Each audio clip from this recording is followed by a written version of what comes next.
Hello everybody, it's BubbleLPs. Welcome back for some more Pokemon Leaf Green. In the last episode, we took on Brock and defeated him extremely easily.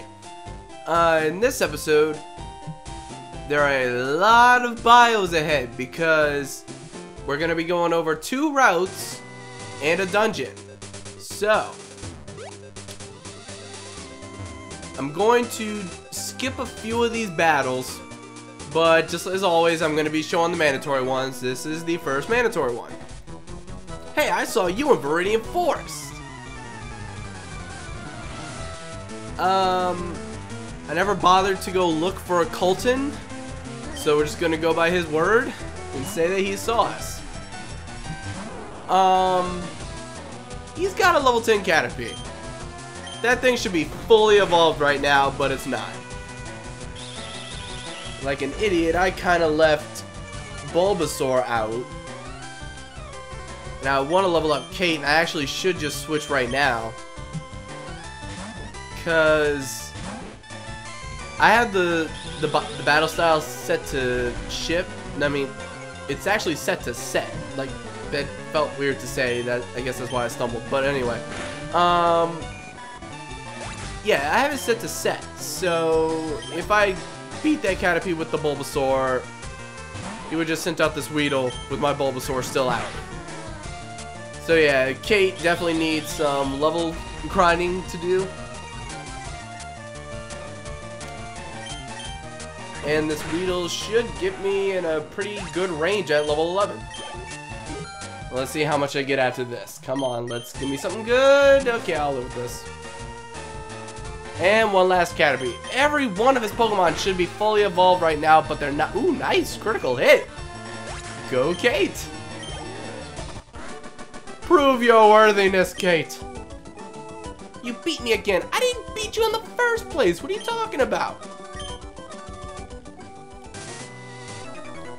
This is not a required fight, Mr. Shorts.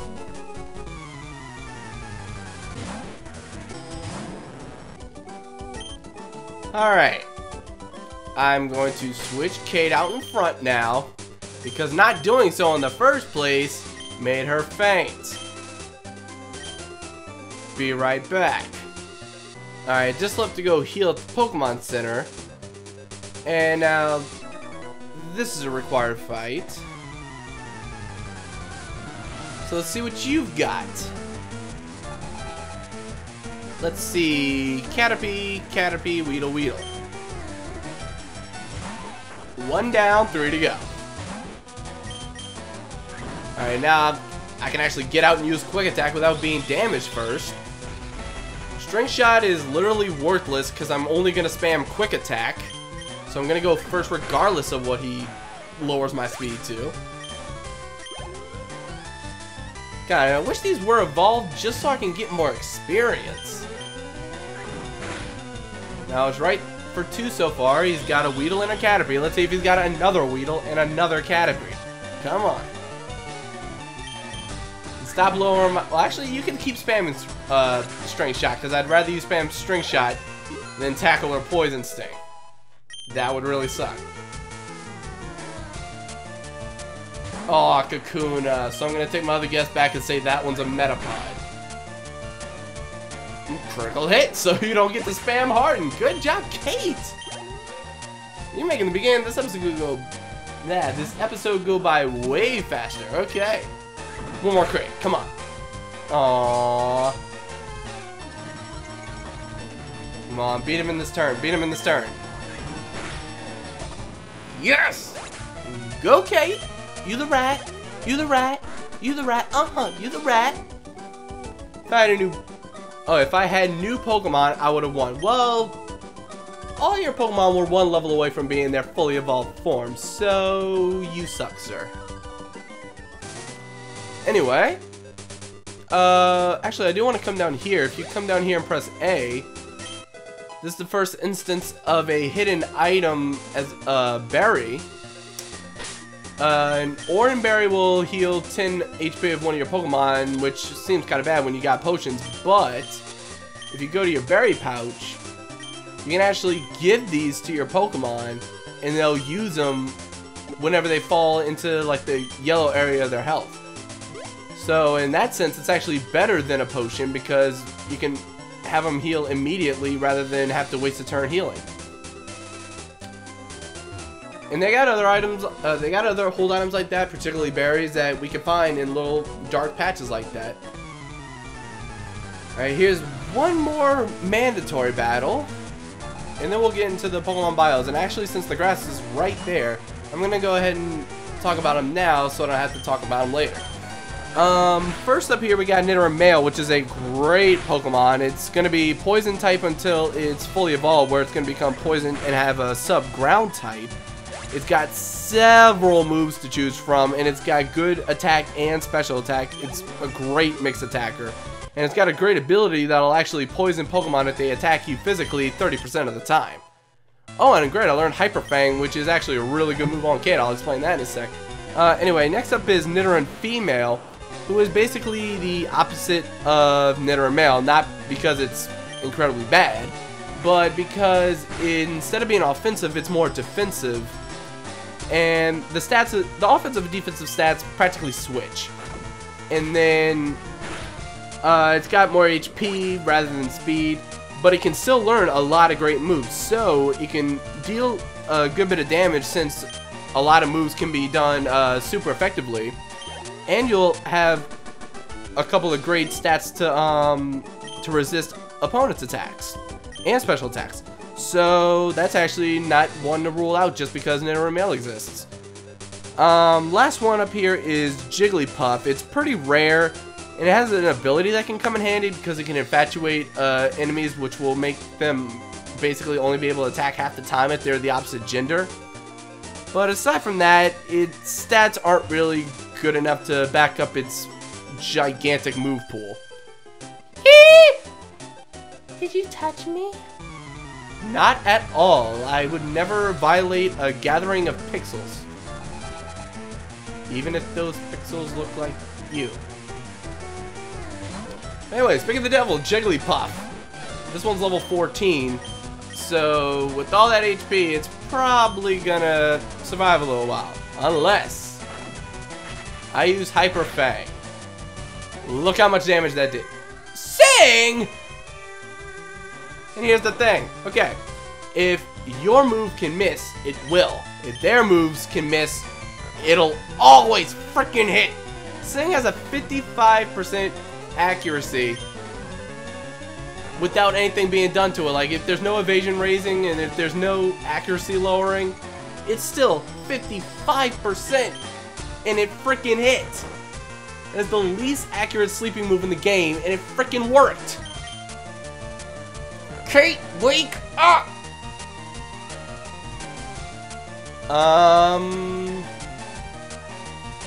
I'll give you a cookie if you wake up. Damn, now I gotta go find a cookie. Okay, at some point in time, I swear I'll give you a cookie.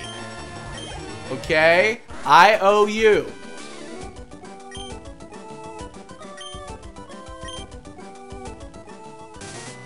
Anyway, Hyper Fang on Raticate. Well, not Raticate, it's still Rattata, but whatever. Quick Attack. How I explained before, has a power of 60 because of the same type attack bonus. Hyper Fang has a power of 80. And its accuracy is 90, so it's pretty high. Because its power is 80, with the same type of attack bonus, it becomes 120, which is really freaking high. It's the first move that we can have this early in the game that's got over 100 power in this aspect. And since Raticate is going to be so fast once it's fully evolved, it's mostly going to be going first, and it can make the opponent flinch, which is amazing, because flinching will actually make them completely skip their turn. So yeah, two great moves. One that ensures it goes first, and another one that could possibly flinch enemies. It's great, which is why I love Raticate. It's gonna learn some other moves besides normal attacks later. I did not mean to run in here. It's gonna learn better attacks later through TMs, and there's actually a Persian berry. I was trying to think of what it was before I actually clicked on it, but if you see little dark squiggly line patches like this that kind of stand out, that's usually a berry. Anyway, if we head in here, I'm going to go ahead and heal. And I'm not cutting out because there's actually something to show in here. So, would you like me to heal your Pokemon? Yes, blah, blah, blah, blah, blah. Boink, boink, boink, boink, boink, boink. Okay, cool. So, give me my Pokemon back. And let's come talk to this guy. Hello there, laddie. Have I got a deal just for you? I'll let you have a cigarette Pokemon, a Magikarp, for just 500 Pokédollars. So you'll buy it. Am I right? No. Because Magikarp, when you obtain it here, is only going to be level 5. It's extremely weak. You can evolve at level 20, which is pretty early, but until level 15, your only move is Splash, which literally does nothing. And especially since in this game they don't do animated effects to that extent of like the 5th gen games, it's even more boring to use. So until level 15, you only have Splash, and at 15 you only learn Tackle, so it's going to be very hard to raise. But if you can actually catch it and raise it to level 20, you get a Gyarados, which is an incredible Pokemon. It's got the ability Intimidate, which will cut an opponent's attack in half as soon as you send it in. And then it's got some pretty damn good moves. Only problem is it's got some very common weaknesses you can run into. But aside from that, it's a pretty freaking good Pokemon. But there's better ways to obtain a Gyarados. I don't recommend this like point of action, but if you want to take the time to send out Magikarp, switch to another Pokemon, make a Pokemon faint, and have them share the experience, go ahead, because that's probably the earliest way of getting a Gyarados. It's just the most time consuming. Anyway, with that, let's head into Mount Moon. If you thought the Pokemon battles were done, no, we got a lot to go. Here in Mount Moon, let's see, Tim 09, Bullet Seed, and actually, before I even go any further, there's something I completely forgot to get. Be right back. Pokemart, Pewter City. Come out to the register. Talk to the man. The nice man. We'll give you repels. That makes it so wild Pokemon cannot run into you if your front Pokemon is a higher level than the Pokemon that are in that area. So basically, if you have a single overpowered Pokemon compared to all the wild Pokemon in that area, you will never be interrupted. So I'm going to go ahead and buy 5 of these. I'll see you back in Mount Moon. And now, after stepping back in Mount Moon, we go ahead and use my newly acquired Repel. There we go. So now we will not run into any Pokemon, but still gonna do those bios. So first up, we got Geodude. Geodude, once it's fully evolved, is a great tank. It has incredible attack power and some moves with some high attack that can be used on a variety of opponents throughout the entire game. It is very good. It's also very defensive, so it can take a lot of physical hits. However, 2 downsides. 1, it's very slow, so you're gonna really have to take a hit before you ditch one. 2nd, you can only get the fully evolved Pokemon by trading the Pokemon with another cartridge. So unless you have 2 Game Boy Advances or a friend to trade with, there's no way to acquire that last evolutionary form. So if you have the means of going through all that trouble, very good Pokemon to go with. But personally, I'm not going to go through it with this playthrough because I've used it before in another game, and I think it's much more useful in that one in case I ever do LP that specific game. But I'm not going to spoil it just in case I LP that game. Anyway, I'm already running out of repels, but anyway, this is our first encounter of these guys. We, Team Rocket, are Pokemon gangsters.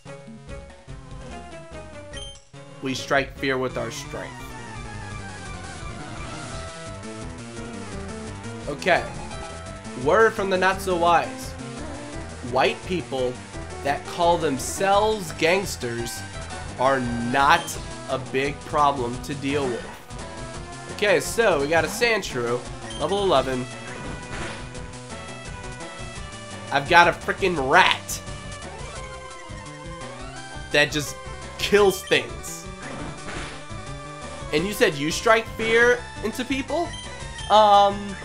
Did you not know that this Pokemon is nicknamed Fear, using a certain competitive maneuver allowing him to weaken a Pokemon's HP to 1 and then using Quick Attack to kill it? Yeah, I've got the real Fear on my side. That's going into your heart or something rather. I don't know. All I know is I'm not scared of you. You should be scared of me. And your entire team will be afraid of me very shortly.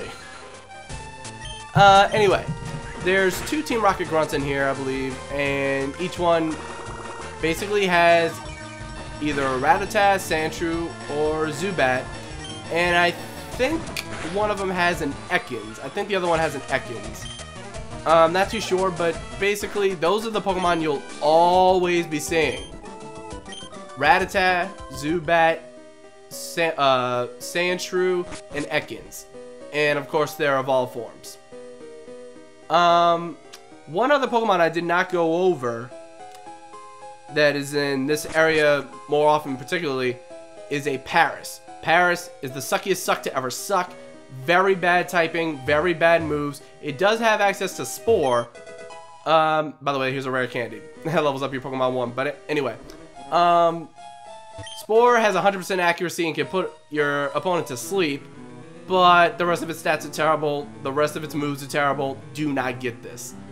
Another Pokemon that in here that's pretty rare is a Clefairy. Now, unlike Jigglypuff, Clefairy's stats are pretty balanced around the board. They're all pretty average or slightly above average for a normal type anyway.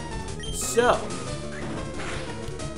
if you want to pick up a normal type attacker that can attack a lot of different things with a very wide move pool, this is a better one to go with than Jigglypuff. Now, it's not quite as fast as some normal Pokemon are, but if you're not looking for speed, you're looking for a little bulkiness and a little more oomph, then Clefairy would definitely be for you. And plus, you can get a Moonstone in this area, which will actually let you fully evolve it whenever you feel like it. So there you go.